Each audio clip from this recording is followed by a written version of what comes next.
السلام علیکم ورحمۃ اللہ وبرکاتہ۔ میں امید کرتا ہوں کہ آپ سب خیر و عافیت سے ہوں گے۔ تو آج کا جو ہمارا سبق ہے وہ ہے جمال القرآن لمحہ نمبر 8، جو کہ ہم شروع کرنے والے ہیں، اور یہ ہے را کے قاعدوں میں۔ تو جیسا کہ آپ کو معلوم ہے کہ ہماری صفات عارضہ شروع ہو چکی ہیں۔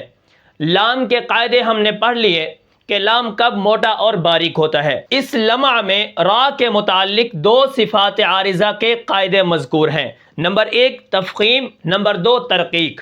ٹھیک ہے، اب یہاں پر دیکھیں صفات عارضہ کون سی ہوں گی؟ دو، یا تو را موٹی ہوگی یا تو را باریک ہوگی۔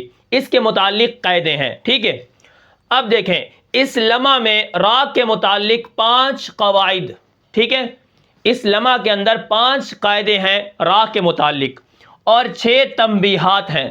6 تنبیہ یعنی آگاہ کیا گیا ہے کچھ چیزوں سے۔ ٹھیک ہے، کل 11 عنوانات قائم فرمائے ہیں، یعنی اس لمحہ کے اندر ٹھیک ہے 2 صفات عارضہ کے قاعدے مذکور ہیں، یا تو را پر پڑھی جائے گی یا تو را باریک پڑھی جائے گی۔ اب یہاں پر دیکھیں اس لمحہ میں را کے متعلق 5 قواعد اور 6 تنبیہات یعنی کل 11 عنوانات قائم فرمائے ہیں۔ ٹھیک ہے، اب یہاں پر دیکھیں ایک تنبیہ قاعدے کے متعلق ہے، ٹھیک ہے، ایک جو تنبیہ ہے وہ قاعدہ نمبر 1 کے متعلق ہے، اور 2 تنبیہات دوسرے قاعدے کے متعلق ہیں، اور 3 تنبیہات تیسرے قاعدے کے متعلق ہیں۔ ٹھیک ہے، تو یہ 6 تنبیہات ہیں۔ ایک پہلا قاعدہ ہم پڑھیں گے، اس کے بعد ایک تنبیہ آئے گی، اس کے بعد ہم کیا کریں گے؟ دوسرا قاعدہ پڑھیں گے تو دوسرے قاعدے کے بعد 2 تنبیہات آئیں گی، اس کے بعد تیسرا قاعدہ پڑھیں گے، تیسرے قاعدے کے بعد کیا آئیں گی؟ 3 تنبیہات آئیں گی۔ ٹھیک ہے، اب آپ اس چیز کو نوٹ کر لیں۔ اس کے بعد دیکھیں اب قاعدوں میں حضرت مصنف نے کیا فرمایا ہے۔ قاعدے نمبر 1 کے اندر حضرت مصنف نے را متحرکہ کا بیان فرمایا ہے کہ را پر اگر زبر یا پیش ہو تو را موٹی ہوتی ہے، اور اگر را کے نیچے زیر ہو تو وہ را باریک ہوتی ہے۔ اس کے بعد قاعدہ نمبر 2 کے اندر حضرت مصنف نے را ساکن ہو اور اس سے پہلے کیا ہو؟ اگر زبر ہو تو وہ را موٹی ہوتی ہے، اسی طرح اگر اس سے پہلے پیش ہو تو وہ را موٹی ہوتی ہے، اور اگر اسی طرح را کے پیچھے زیر ہو تو وہ کیا ہوتی ہے؟ باریک ہوتی ہے۔ اسی طرح نمبر 3 قاعدے نمبر 3 کے اندر حضرت مصنف نے یہ فرمایا ہے کہ را ساکن ہو، اس سے پہلے والا حرف بھی ساکن ہو۔ ٹھیک ہے، را ساکن ہو، اس سے پہلے والا حرف بھی ساکن ہو، پھر اس سے پہلے والے حرف کو دیکھیں گے، اگر زبر یا پیش ہو تو را موٹی ہوگی، اور اگر کیا ہے؟ زیر ہے تو را باریک ہوگی۔ اب اس کے بعد دیکھیں قاعدہ نمبر 4 کے اندر حضرت مصنف نے را ممالہ، رائے ممالہ یعنی امالہ والی را جو مجریہا، وقال ارکبوا فیہا بسم اللہ مجریہا، وہ بسم اللہ مجریہا کی را کا بیان فرمایا ہے قاعدہ نمبر 4 کے اندر۔ اس کے بعد قاعدہ نمبر 5 کے اندر کیا ہے؟ رائے مرامہ یعنی وقف بالروم، جہاں پر ہم رکیں گے وقف بالروم کریں گے تو اس را کا کیا حکم ہے؟ تو ان 5 قاعدوں کا یہ مقصد ہے۔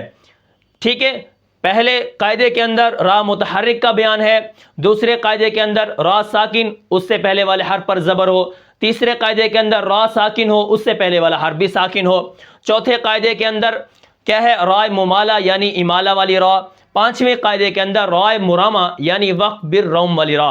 ان چیزوں کے قاعدے مذکور ہیں۔ ٹھیک ہے، اب 5 قاعدے تھے اور 6 تنبیہات تھیں۔ اب 6 تنبیہات کے اندر حضرت مصنف نے کیا فرمایا ہے؟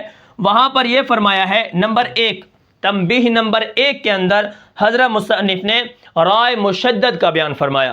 اب را مشدد یعنی اکثر ناواقف لوگ ایسے ہیں جو رائے مشدد کو 2 را سمجھتے ہیں۔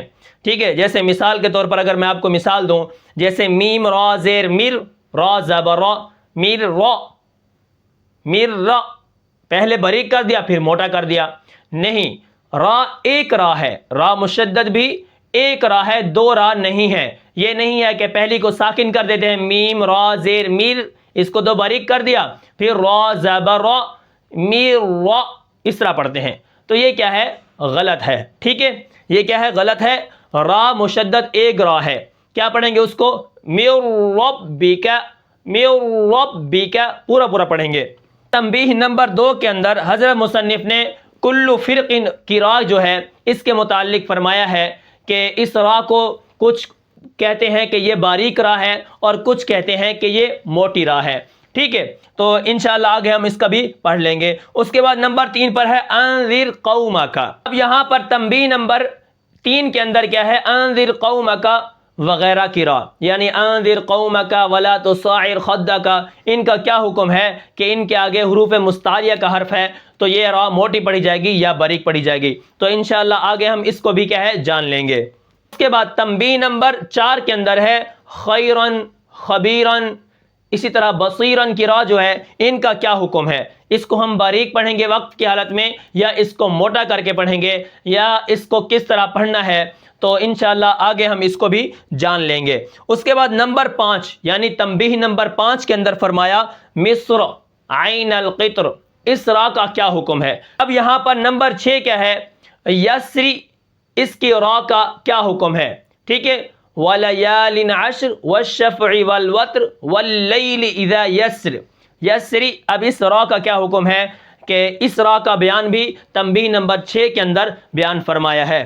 یہاں پر دیکھیں جو میں نے آپ کو سبق ابھی بتایا ہے وہ یہ ہے کہ اس لمحہ میں ہم یہ پڑھیں گے کہ راہ کو کب موٹا اور باریک پڑھتے ہیں. ٹھیک ہے، اس موٹا اور باریک پڑھنے کے لیے حضرت مصنف نے 5 قاعدے یعنی قاعدہ نمبر 1، قاعدہ نمبر 2، قاعدہ نمبر 3، قاعدہ نمبر 4 اور قاعدہ نمبر 5 بیان فرمائے ہیں. اس کے بعد ان قاعدوں کے بعد حضرت مصنف نے 6 تنبیہات بھی بیان کی ہیں کہ آپ نے جب اس کو پڑھنا ہے تو اس سے بچنا ہے، اس کو پڑھنا ہے تو اس سے بچنا ہے. آپ یہ ترتیب یاد کر لیں تو انشاءاللہ آگے آپ کو سمجھنے میں آسانی ہوگی. تو انشاءاللہ پھر ہم اس سبق کو ترتیب کے ساتھ پڑھیں گے، اس لمحہ کو جیسا کہ ہم پہلے پڑھتے آ رہے ہیں. تو میں امید کرتا ہوں کہ آپ کو یہ سبق سمجھ آیا ہوگا. پھر ملتے ہیں انشاءاللہ اگلے سبق میں، تب تک کے لیے مجھے اجازت دیجیے. اللہ حافظ.